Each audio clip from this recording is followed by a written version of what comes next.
Catherine Walsh knelt in the soft dirt of her garden, pulling weeds from between rows of carrots and beans. The Montana sun warmed her back as birds sang in the pine trees surrounding her small cabin. She wiped sweat from her forehead with the back of her hand, leaving a smudge of dirt on her tanned skin. At 42, Catherine had the weathered look of someone who spent most of her life outdoors. She sat back on her heels and looked up at the clear blue sky, taking a moment to enjoy the quiet. After 20 years working at the Pine Falls paper mill, breathing in chemical fumes and listening to the constant thunder of machinery, she had saved enough to buy this little piece of land far from everything. The silence had been strange at first. Now it was a comfort. The garden was her newest project. Growing her own food meant fewer trips to town, which was 30 miles away on roads that became impassable in winter. Catherine had learned to be self-sufficient early in life. Her father had been a prepper, convinced the world was always on the edge of collapse. He had taught her to hunt, to identify edible plants, to store food, and most importantly, to keep calm when things went wrong. "Panic is what kills you," he used to say. "Not the bear or the storm or the flood. It's the panic." Catherine reached for her water bottle and took a long drink. That was when she noticed the birds had stopped singing. The forest had gone completely silent. Even the constant Montana wind seemed to have paused. She stood slowly, brushing dirt from her jeans, and turned in a complete circle. That's when she saw it.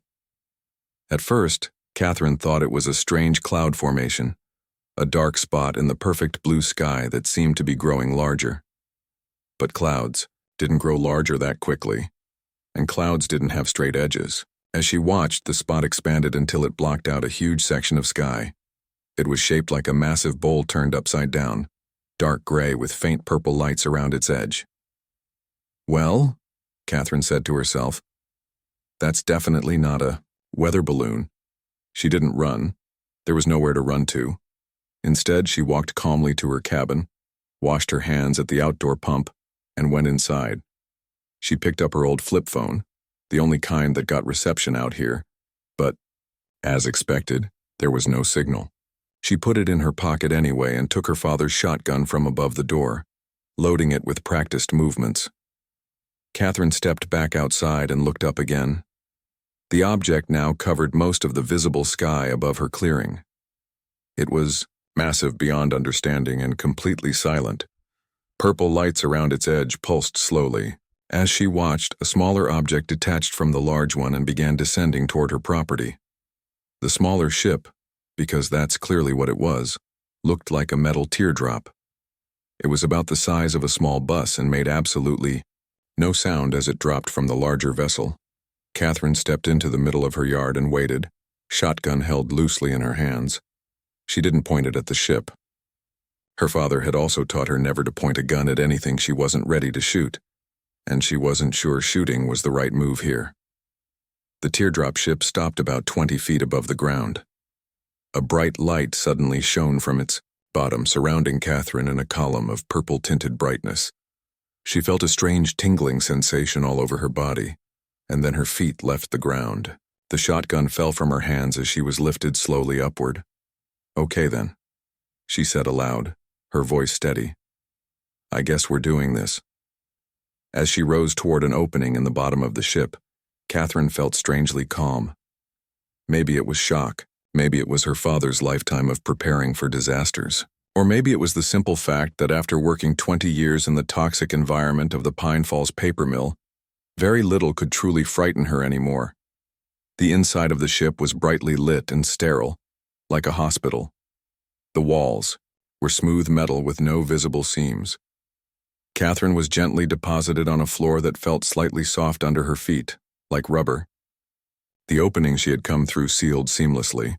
3 figures stood watching her.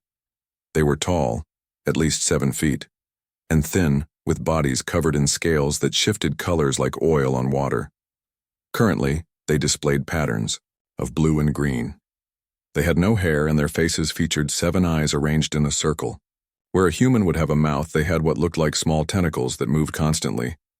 Catherine straightened her flannel shirt and looked directly at the center figure, who seemed larger than the others. "Hello," she said simply. I'm Catherine Walsh. You're on my property. The creatures looked at each other.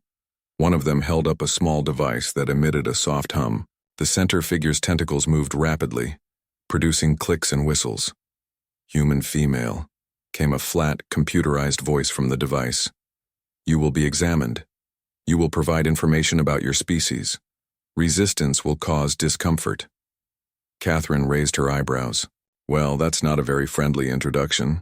Where are you from? What do you want with Earth? The alien scale shifted slightly toward purple. We are the Viridian Empire. We assess all intelligent species for potential threat levels and resource value. You will be the first test subject. Two smaller creatures entered the room. They were different from the tall ones, shorter, with 4 arms and scales that seemed permanently set to a dull orange. They carried what looked like medical equipment. The center tall alien gestured and the 2 smaller ones approached Catherine. The testing process begins with physical examination, the computerized voice continued. Then psychological assessment. The Viridian Empire has perfected methods for species subjugation through identifying fear responses. Catherine almost laughed. Fear responses? Buddy, I worked at the Pine Falls paper mill for 20 years. I've lived through 3 major forest fires, 2 grisly encounters, and a marriage to my ex-husband Larry. You're going to have to try pretty hard to scare me. The alien's scales flickered briefly to yellow, then back to blue-green. Your confidence is noted and will be addressed. All species have fears. The Empire always finds them. The small orange aliens approached with their equipment. Catherine considered resisting but decided to cooperate for now. She had always been good at waiting for the right moment. As they began scanning her with devices that hummed and flickered, with lights she observed everything carefully. The large alien watched from a short distance, its 7 eyes blinking in sequence. I am Admiral Zorith, the computer voice said. I have overseen the subjugation of 17 species. Your world will be the 18th under Viridian control. Catherine met his gaze steadily. We'll see about that, she said quietly. The examination continued as the massive ship carried her away from the only home she had ever known, toward a fate she couldn't imagine. But Catherine Walsh wasn't afraid. Not yet. After all, as her father always said, it wasn't the threat that killed you. It was the panic, and Catherine had never been one to panic. The small orange aliens finished their scans of Catherine. They clicked and whistled to Admiral Zorith, who watched with all 7 of his eyes focused on her. The computer translator device made a series of beeping sounds before producing words. Human, female in acceptable physical condition. Minor lung damage from chemical exposure. No immediate health concerns that would interfere with testing. Catherine wasn't surprised about the lung damage. Everyone who worked at the Pine Falls paper mill for more than 5 years had it. The constant smell of chemicals became part of your life until you didn't notice it anymore. What exactly are these tests? Catherine asked, keeping her voice steady. Admiral Zorith's scales rippled with blue-green patterns. The Viridian Empire conquers through efficiency. We identify psychological weaknesses, then exploit them. Fear is the quickest path to control. So you're going to try to scare me, Catherine said. We will identify what your species fears most, Zorith replied. Then we will use that knowledge to subdue your planet with minimal resistance. 2 taller aliens entered the room. These had scales in shades of yellow and wore what looked like more official uniforms. They gestured for Catherine to follow them. With no better options, she did. The hallways of the ship were curved and seamless, with the same slightly soft flooring throughout. The lighting came from the walls themselves, which glowed with a gentle purple hue. Catherine counted her steps and noted every turn they took, mapping the ship in her mind out of habit. Her father had taught her to always know her escape routes. They arrived at a large circular room. In the center was a metal table with restraints. Medical-looking equipment surrounded it, though nothing looked familiar to Catherine. The walls were darker here, almost black. Please lie on the examination surface, the translator device said. Catherine hesitated, but then slowly climbed onto the table. Immediately, metal bands snapped around her wrists and ankles. She remained calm, though her heart rate increased slightly. "This is Chief Scientist Nex Vril," the translator announced as a new alien entered. This one had lighter-colored scales with complex patterns of green and blue. "He will conduct your fear assessment." Nex Vril approached and studied Catherine with obvious interest. He held a device that resembled a tablet computer and tapped at it while looking at her. "Your species is new to us," the translator conveyed his words, "but our preliminary observations suggest humans respond strongly to threats of physical harm, social isolation, and environmental dangers. We will begin with standard fear stimuli." The room darkened suddenly. Catherine took slow, deep breaths. She had learned long ago that controlling your breathing was key to controlling fear. The dark walls of the room suddenly lit up with images. Catherine found herself surrounded by large predatory animals. Tigers, bears, and wolves circled her, their teeth bared and eyes glowing unnaturally. They snarled and roared, seemingly ready to attack from all directions. Catherine studied them with mild interest. The holograms were impressive but clearly not real. She had encountered actual bears 3 times in her life, including once at dangerously close range. These digital versions weren't particularly frightening in comparison. "Your lions look wrong," she commented. "The manes aren't that uniform in real life." Nex Vril made a sound that the translator didn't convert. His scales flickered briefly, to yellow before returning to green. He tapped rapidly on his device. The images changed. Now Catherine was surrounded by scenes of natural disasters. A tornado approached from one side, while wildfire raged on another. Floodwaters rose around. The table and an earthquake split the ground in another direction. "I grew up in tornado country," Catherine said conversationally. "Then moved to wildfire territory. These are just normal hazards where I'm from." Nex Vril's scales pulsed with rapid color changes. He turned to Admiral Zorith, who had entered the room and was observing the tests. "Subject shows minimal fear response to primary stimuli," Nex Vril said through the translator. "Proceeding to secondary social fear scenarios." The images shifted again. Now Catherine saw scenes of abandonment and rejection, people turning away from her, empty homes, scenes designed to trigger feelings of isolation and loneliness. Catherine almost laughed. After her divorce from Larry, she had deliberately moved to the most isolated cabin she could find. She had spent the last 5 years with minimal human contact and preferred it that way. "If you're trying to scare me with the idea of being alone, you should know I paid good money to get away from people," she said. Admiral Zorith stepped closer, his scales now showing traces of orange, a color Catherine hadn't seen on him before. "The human shows unusual resistance," he said. "Proceed to advanced fear scenarios." The room darkened again, then filled with new projections. These were more abstract, shapes and shadows that seemed to move in unsettling ways. Sounds accompanied them, dissonant tones that were designed to create deep unease on a subconscious level. The air temperature dropped noticeably. Catherine felt goosebumps rise on her arms from the cold, but the rest of the display had little effect. Growing up with a father obsessed with preparing for disaster had exposed her to plenty of unsettling ideas from an early age. "Is this supposed to be scary?" she asked. "Because it mostly just looks like an art exhibit I saw in Portland once." Nex Vril turned to Admiral Zorith. The translator picked up their exchange. "The subject demonstrates remarkable resistance to standard fear protocols," Nex Vril said. "Either this individual is abnormal for her species, or our intelligence about humans is flawed." "Test her with other emotional triggers," Zorith ordered. "Anger, grief, confusion." The projections changed rapidly. Catherine saw scenes of injustice, loss, and chaos. Some were more effective than others. The images of children in danger did make her feel protective and angry. But none produced the level of response the aliens seemed to be looking for. After what felt like hours, the projections finally stopped. The room returned to its normal lighting. Catherine's wrists and ankles were sore from the restraints, and she was tired, but otherwise fine. Admiral Zorith loomed over her, his scales now a mottled pattern of blue and orange.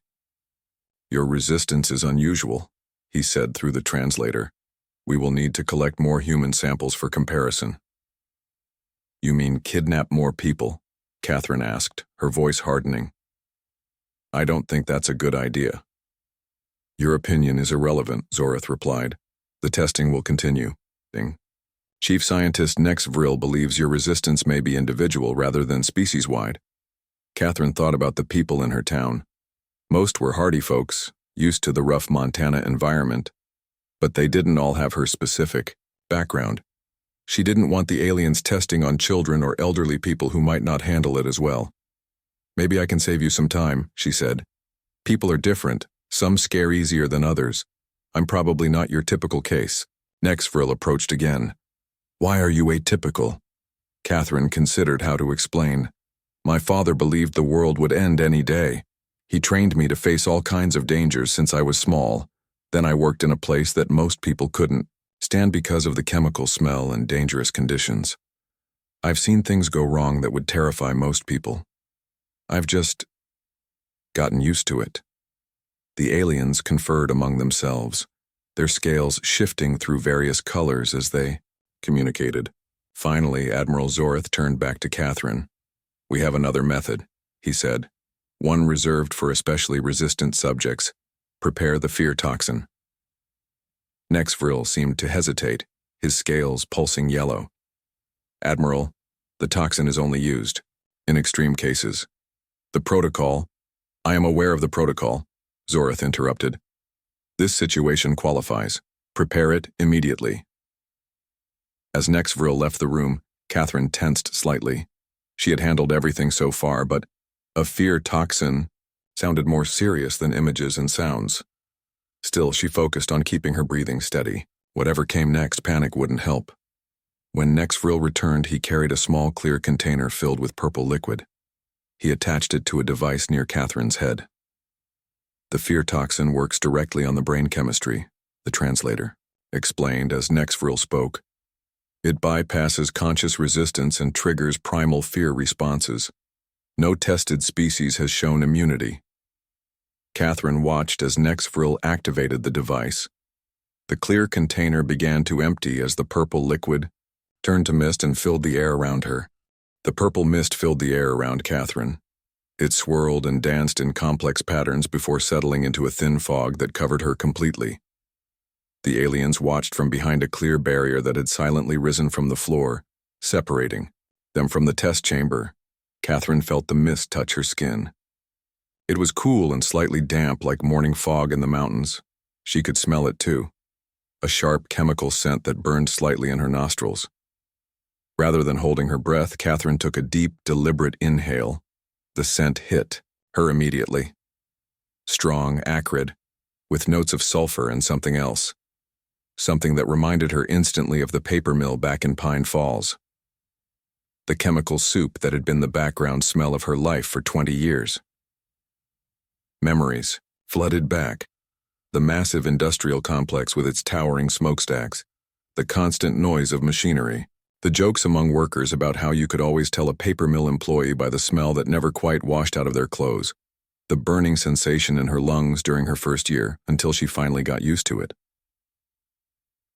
Catherine closed her eyes and smiled. Smells like home, she said simply. Behind the barrier, the reaction was immediate.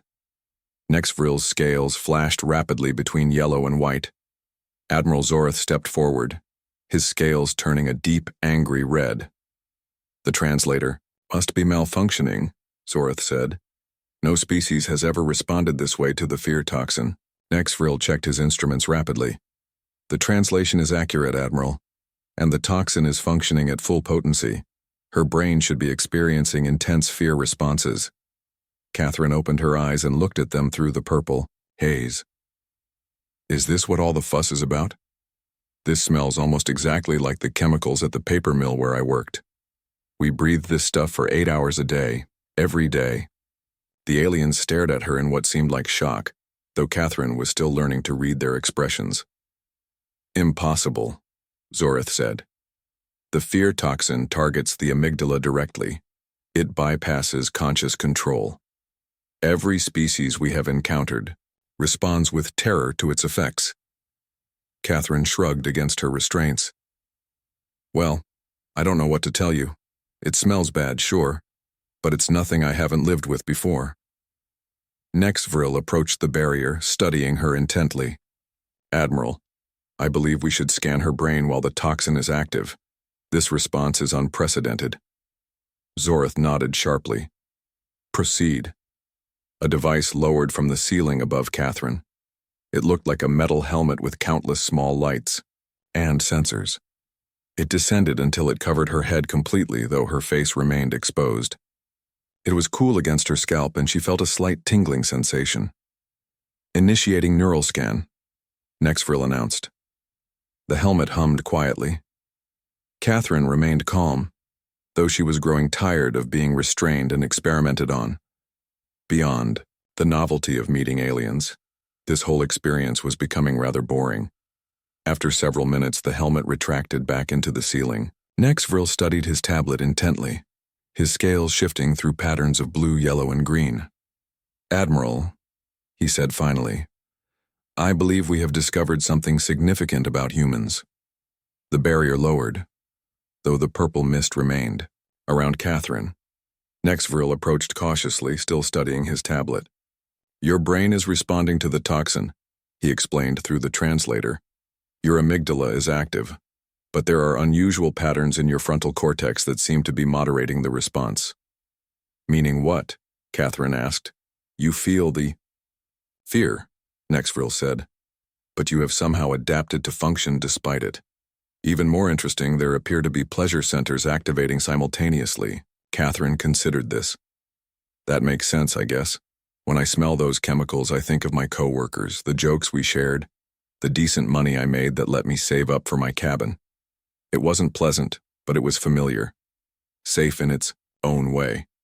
Admiral Zorith approached, keeping some distance from the mist. This requires further investigation. We need more human subjects to determine if this is an individual anomaly or a species-wide trait. I told you before, Catherine said firmly. Taking more people isn't a good idea. It is necessary, Zorith replied. Your response to our methods requires explanation. While they talked, Catherine had been working at her restraints. The metal bands were tight but not painful. She had noticed earlier that they seemed to adjust to prevent injury. By gradually tensing and relaxing her muscles, she had created a small amount of space at her right wrist. Maybe I can explain it without you kidnapping anyone else, Catherine offered, trying to keep their attention on her face and away from her hands. Humans live with fear all the time. We've evolved with predators trying to eat us, weather trying to kill us, and each other trying to fight us. Fear is just part of being human. Nexvril seemed fascinated. Yet your species has advanced technologically despite this constant state of fear. How do you function? Catherine worked her right hand slowly, feeling the restraint loosen slightly. We adapt. We even seek out fear sometimes. Scary movies, dangerous sports, spicy food that causes pain. We get used to it. Some of us even enjoy it. Admiral Zorith moved closer to Nexvril, his scales now showing complex patterns of red and blue. This presents a strategic problem. If humans cannot be controlled through fear, our standard conquest protocols will be ineffective. You might want to reconsider the whole conquest idea, Catherine suggested. We don't respond well to threats. Noted, Zorith said. But the Empire does not change its expansion plans based on the preferences of subject species. Catherine had nearly freed her right hand. She kept her expression neutral. So what happens now? We will collect a larger sample of humans for testing, Zorith decided. Different ages, regions, and physical types. We must determine if your resistance is common or rare. And then? Catherine asked.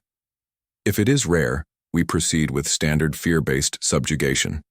If it is common, we move to secondary protocols, resource depletion and technological superiority. Catherine finally slipped her hand free of the restraint, though she kept it in place to maintain the illusion of being secured. She began working, on her other wrist more actively now since the aliens seemed focused on their discussion. I should warn you, she said, buying time. Humans have another trait you might find troublesome. We don't like being pushed around. The more you threaten us, the harder we push back. Nexvril recorded her statement on his tablet. Fascinating. A species that responds to increased threats with increased resistance rather than submission. Admiral Zorth seemed less impressed. All species resist until they understand the futility of it. Humans will be no different once they witness our power. Catherine had her left hand free now, too.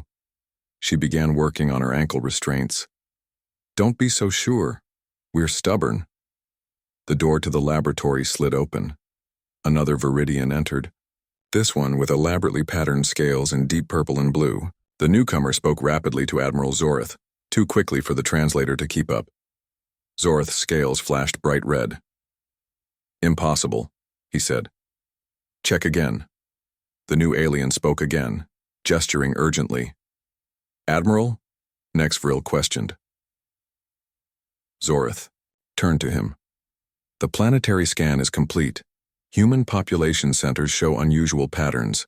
Despite their primitive technology, they have an extensive history of warfare. Their weapons, while crude, exist in massive quantities. Is that surprising? Catherine asked, working steadily at her ankle restraints. I told you we live with fear. We prepare for threats. The scale is unexpected, Zorth replied. Nearly every human settlement has defensive capabilities and weapon stockpiles. Your communications networks are redundant and hardened against disruption. Your leaders are geographically dispersed. These are the preparations of a species expecting attack. Catherine smiled slightly. We're not expecting you specifically. We just always expect something. She had one ankle free now. Just one more, to go. The aliens were too distracted by their discussion to notice. This changes our approach, Zorth decided. We must conduct more extensive research before proceeding with planetary engagement. The resistance of this specimen to fear toxin, combined with the defensive posture of the species, indicates a non-standard threat level. The purple mist was beginning to dissipate. Catherine had her last restraint nearly loose. She kept her position, waiting for the right moment. What about this human? Nexvril asked, gesturing toward Catherine. She has provided valuable data. Zorth considered her. She will remain for additional testing. Prepare a containment chamber. I have a better idea, Catherine said, sitting up suddenly as she pulled free of her last restraint. The aliens reacted with surprise, their scales flashing bright yellow. Catherine Walsh stood up on the table, free for the first time since she'd been brought aboard the alien ship. How about you take me home, and we call this a friendly first contact instead of an invasion? Admiral Zorth's scales flashed a bright, angry red. The two smaller orange aliens rushed forward but stopped when Catherine held up her hand. I wouldn't, she said calmly. I'm not looking for a fight, but I grew up with 3 older brothers. I know how to handle myself. Nexvril stepped between Catherine and the smaller aliens, his scales pulsing with calm blue patterns. The human female presents no immediate threat. Her actions provide more valuable data. Admiral Zorth seemed to consider this. His scales slowly shifted from bright red to a more muted orange and blue pattern.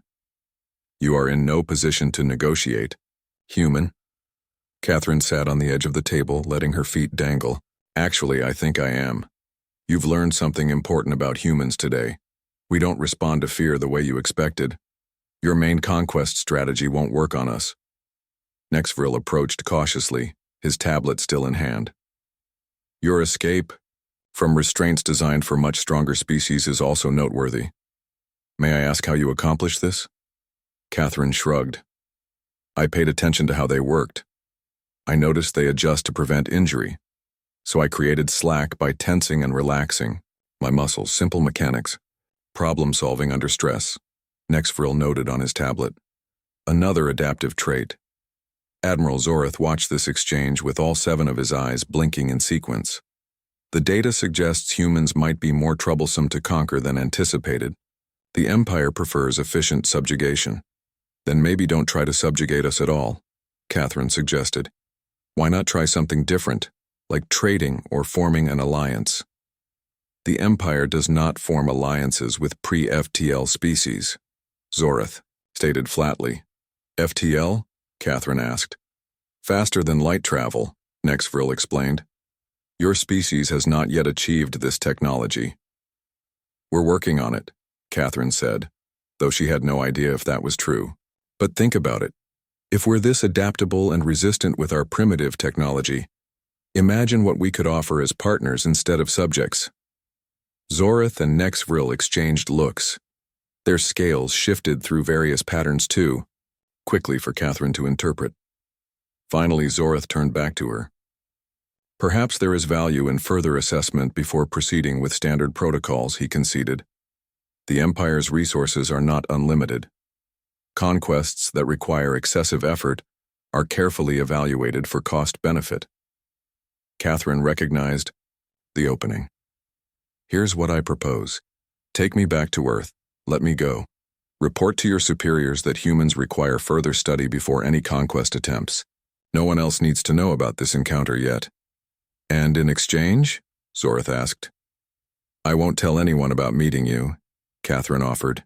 Not that many would believe me anyway, and you get to avoid what could be a very costly mistake. Nexvril's scales pulsed with interest. Admiral, the human suggestion aligns with scientific protocols for encountering resistant species. Standard procedure recommends extensive study before engagement when initial assessments reveal unexpected defense capabilities. Admiral Zoreth seemed to be weighing his options. His scales shifted between red and blue before settling into a more neutral pattern. The Empire has encountered resistant species before. They were eventually brought under control. At what cost? Catherine asked. How many ships, how many troops, was it worth it? This question seemed to strike a chord. Zoreth's scales briefly flashed a pattern that Catherine hadn't seen before. Dark blue with white edges. The Arcturian campaign required significant resources, he admitted. Their resistance to standard fear protocols resulted in a 3-cycle military engagement. And humans might be even more difficult, Catherine pressed. We've been fighting each other for our entire history. War is something we understand very well. The door to the laboratory opened again. The Viridian who had entered earlier with the planetary scan results returned, accompanied by 2 others in what appeared to be military uniforms. They spoke rapidly to Admiral Zoreth in their clicking, whistling language. Zoreth's scales darkened significantly. It appears our presence has been detected by human authorities. Primitive aircraft are approaching this location. Catherine wasn't surprised. Her property wasn't far from a military base. Someone must have spotted the massive alien ship. All the more reason to reconsider your approach, she said. Those aircraft might be primitive by your standards, but they're armed. Your ship could probably destroy them easily, but then what? You'd have to deal with our entire military response. Nexvril turned to Zoreth. Admiral, the scientific value of this encounter has been extraordinary. The human female has demonstrated unprecedented resistance to fear toxin and provided valuable insights into their species' psychology. I recommend we withdraw to process this data before further engagement. Zoreth was silent for a long moment. His scales cycled through various colors before settling into a deep blue pattern. The mission parameters allow for discretion when unexpected variables are encountered. This qualifies as such a situation. He turned to Catherine. Human female Catherine Walsh, you will be returned to your dwelling. This encounter will be classified as preliminary assessment only. The Empire will re-evaluate strategy before further contact with Earth. Catherine tried not to show her relief. That's a wise decision, Admiral. Do not mistake tactical reassessment for weakness, Zoreth warned. The Empire has existed for 12,000 cycles. It has conquered 87 species across 3 galaxies. Earth has merely been reprioritized. Noted, Catherine said simply. Nexvril approached her, holding a small device. Before you leave, would you consent to answering several scientific questions?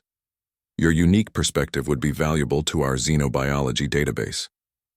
Catherine considered this. I'll answer a few questions, but then I really need to get back. Those aircraft you detected will probably be landing near my cabin soon. For the next 20 minutes, Catherine answered Nexvrill's questions about human psychology, particularly focusing on how humans dealt with fear. She explained concepts like courage, anxiety, and thrill-seeking.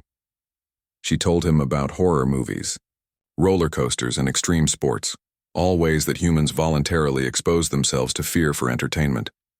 Nexvrill found this particularly fascinating. Your species intentionally seeks fear responses for pleasure? This is unprecedented in our studies. We're complicated, Catherine said. Sometimes the things that scare us also attract us. As they finished, Admiral Zoreth returned. The transport is prepared. You will be returned to the exact location where you were collected. The laboratory door slid open, and Catherine was escorted back through the curved hallways to what appeared to be a smaller version of the teardrop-shaped ship that had originally taken her. She followed the aliens inside and was directed to a seat that molded itself to her body when she sat down. What will you tell your superiors, she asked Zoreth as the ship prepared to depart. That humans require further study, he replied. That standard fear protocols may be ineffective against your species. That conquest may require significant resources. And will they listen? Catherine asked. Zoreth's scales shifted subtly. The Empire values efficiency above all. Resources are not expended without clear benefit. Your planet will be classified as complex acquisition potential until further assessment. The small ship detached from the mothership with a slight jolt. Through a view screen, Catherine could see the massive vessel above them, its purple lights pulsing steadily. The smaller ship descended rapidly toward Earth. One last thing, Catherine said as her cabin came into view below. If your empire does decide to come back, remember what I told you. Humans don't respond well to threats, but we can be reasonable if approached respectfully. Zoreth's scales showed that complex blue-white pattern again.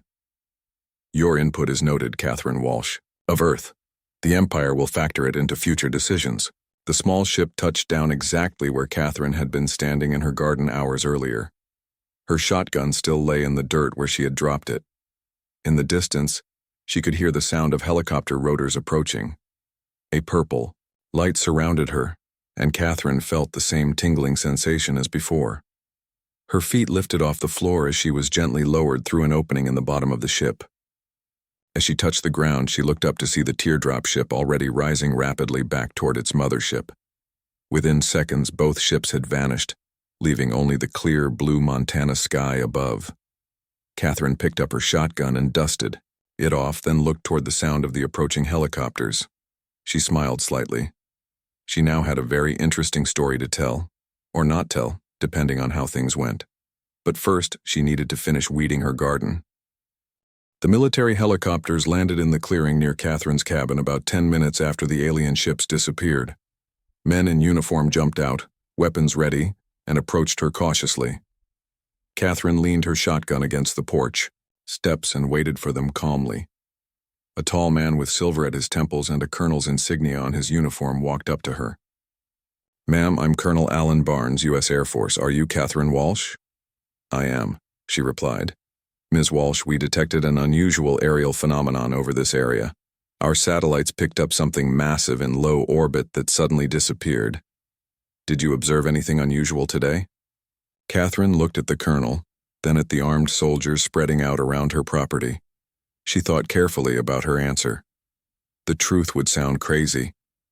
They might think she was unwell or lying, but she had promised Admiral Zoreth that she wouldn't tell anyone about their encounter, and Catherine Walsh kept her promises. "I saw some strange lights in the sky earlier," she said, which wasn't a lie. "But I was busy with my garden and didn't pay much attention. Is there a problem?" Colonel Barnes studied her face. Several residents in the area reported seeing a large dark object in the sky. Our radar systems detected something that didn't match any known aircraft. Catherine shrugged. "Military test flight, maybe?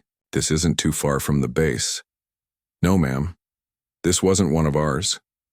The colonel looked around her property.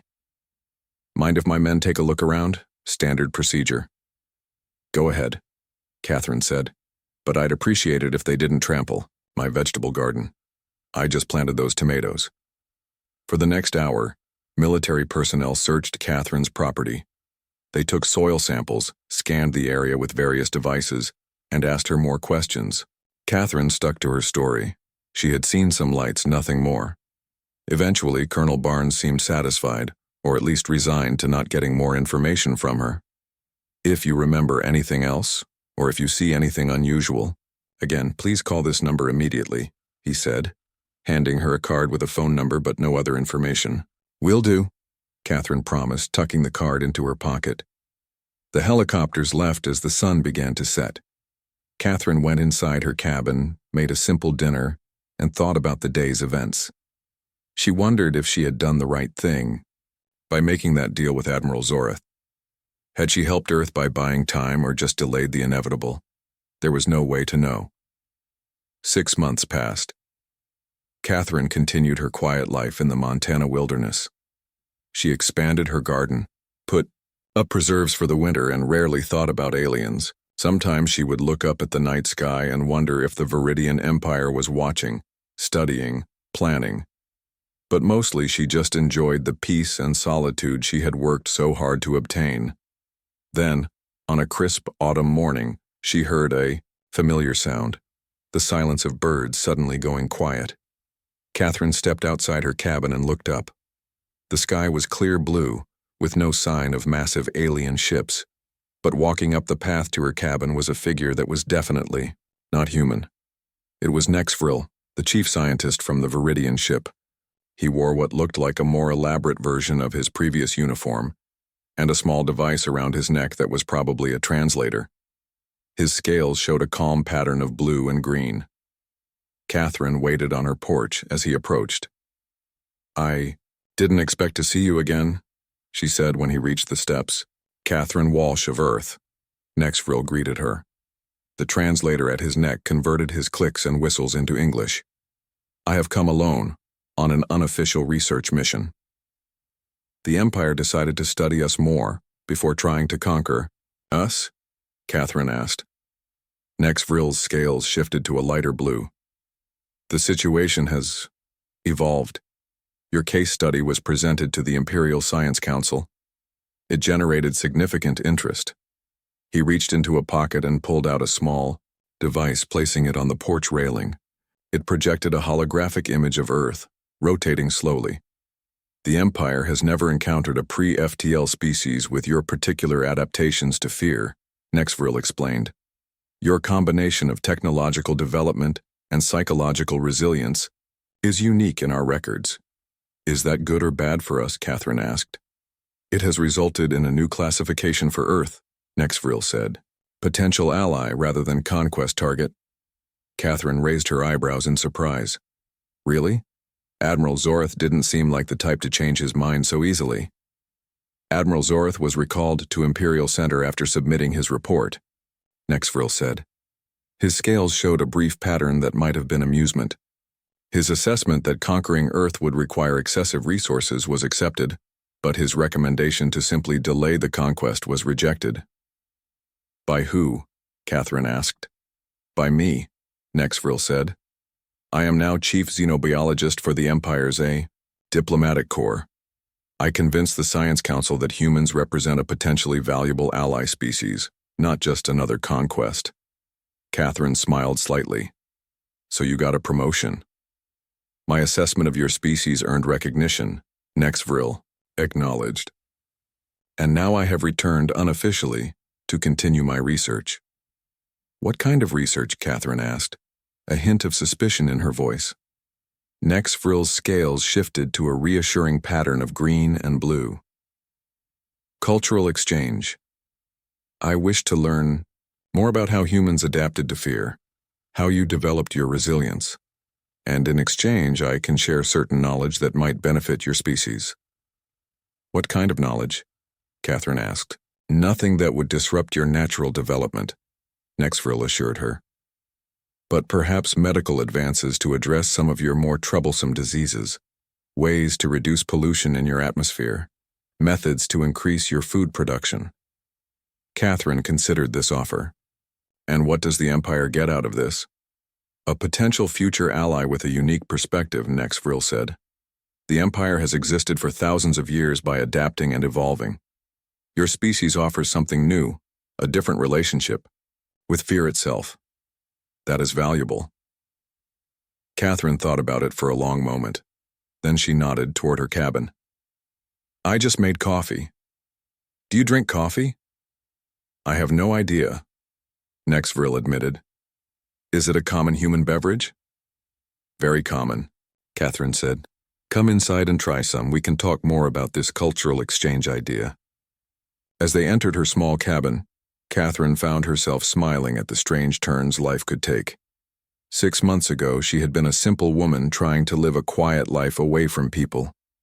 Now she was having coffee with an alien scientist and possibly helping to shape humanity's first steps into a larger galaxy. You know, she said as she poured 2 cups of coffee. When I moved out here, I was trying to get away from complicated situations. Nexvril's scale shifted in what might have been the Viridian equivalent of a smile. The universe has a way of finding those who can handle complexity, Catherine Walsh. Catherine handed him a cup of coffee. So I've noticed. Outside the cabin, window, the Montana wilderness stretched out in autumn colors. Somewhere high above, the Viridian Empire was watching Earth with new interest. And here, in this small cabin, something important was beginning. Not a conquest, but a conversation. All because one woman hadn't been afraid. As Nexvril cautiously sipped his coffee, his scales turning a surprised bright yellow at the taste, Catherine thought about all the events that had led to this moment. Her father's paranoid preparation for disasters that never came. The 20 years breathing chemical fumes at the paper mill. Her quiet, isolated life in the wilderness. None of it had gone the way she'd planned. But all of it had prepared her for something she could never have imagined.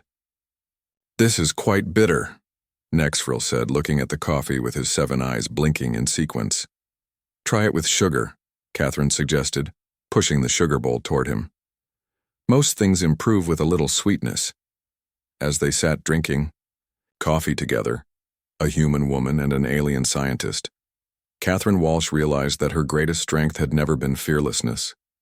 It had been her ability to keep functioning despite fear, to find familiarity in it, to make it feel like home, and somehow that simple human trait might have just changed the course of Earth's future. The universe, it seemed, was full of surprises, and humans, with their strange relationship with fear, might just be the biggest surprise of all.